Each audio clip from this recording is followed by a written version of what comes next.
తెలంగాణలో ప్రకంపనలు సృష్టించిన ఫోన్ ట్యాపింగ్ కేసులో బెయిల్ కోసం తిరుపతన్న సుప్రీంకోర్టును ఆశ్రయించారు. హైకోర్టు ఆర్డర్స్ ను ఆయన సవాల్ చేశారు. దీనిపై జస్టిస్ నాగరత్నతో కూడిన ధర్మాసనం విచారించింది.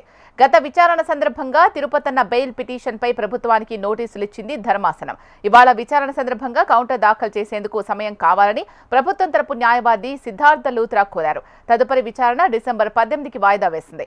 ఈలోగా తిరుపతన్నకు బెయిల్ ఇవ్వకపోవడానికి గల కారణాలపై అఫిడవిట్ దాఖలు చేయాలని కోర్టు ఆదేశాలు జారీ చేసింది.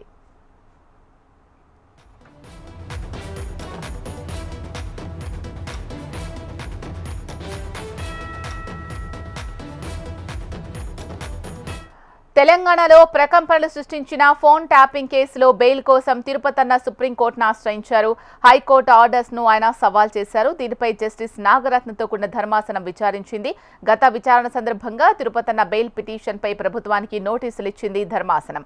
ఇవాళ విచారణ సందర్భంగా కౌంటర్ దాఖలు చేసేందుకు సమయం కావాలని ప్రభుత్వం తరపు న్యాయవాది సిద్ధార్థ లూత్రా కోరారు. తదుపరి విచారణ డిసెంబర్ 18కి వాయిదా వేసింది. ఈలోగా తిరుపతన్నకు బెయిల్ ఇవ్వకపోవడానికి గల కారణాలపై అఫిడవిట్ దాఖలు చేయాలని కోర్టు ఆదేశాలు జారీ చేసింది.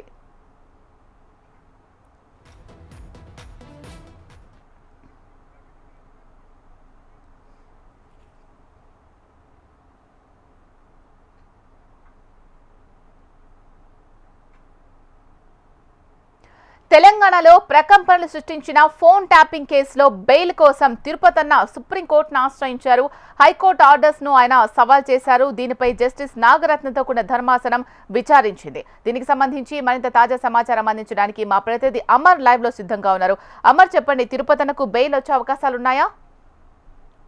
శిలా తెలంగాణ హైకోర్టులో చుక్కెదురవడంతో అడిషనల్ ఎస్పీ అయినటువంటి తిరుపతన్న సుప్రీంకోర్టును ఆశ్రయించారు. ఇవాళ సుప్రీంకోర్టులో విచారణ కొనసాగింది. నాగరత్న బెంచ్ మీద ఇవాళ విచారణ కొనసాగగా ముఖ్యంగా ఫోన్ ట్యాపింగ్ సంబంధించి గతంలో ఏదైతే ఫోన్ ట్యాపింగ్ వ్యవహారంలో కీలకంగా వ్యవహరించినటువంటి తిరుపతన్న ముందుండి మునుగోడు ఉప ఎన్నికలు కావచ్చు, తెలంగాణ రాష్ట్రంలో జరిగినటువంటి ఉప ఎన్నికలే టార్గెట్గా తిరుపతన్న ఫోన్ ట్యాపింగ్ పాల్పడ్డాడు. డబ్బులకు సంబంధించి ధన ప్రవాహం ఎక్కడ జరిగిందో అక్కడ దాన్ని ఫోన్ ట్యాపింగ్ హస్తంగా వాడుతూ పూర్తిస్థాయిలో తిరుపతన్న దీన్ని వాడుతూ చాలామంది లీడర్లు కూడా చేశాడన్న ఆరోపణలు ఉన్నాయి. ప్రస్తుతం ఫోన్ ట్యాపింగ్ కేసులో A3గా తిరుపతన్న ఉన్నాడు.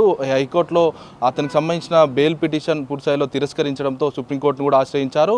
ఈ కేసుకు సంబంధించి వాళ్ళ సుదీర్ఘమైనటువంటి విచారణ కొనసాగిందని చెప్పుకోవచ్చు.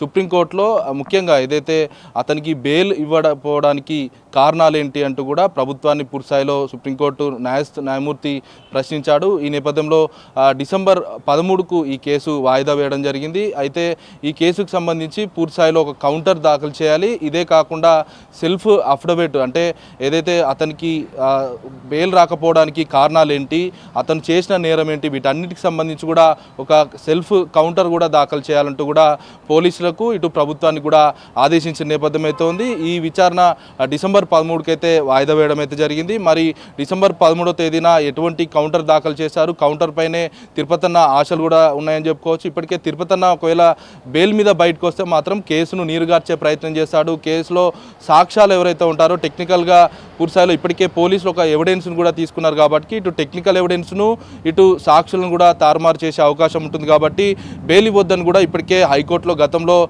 ప్రభుత్వ తరపున న్యాయవాది పూర్తిస్థాయిలో వాదనలు కూడా వినిపించారు. అదే వాదనలో మరి సుప్రీంకోర్టులో కూడా వినిపించే అవకాశం అయితే కనబడుతుంది.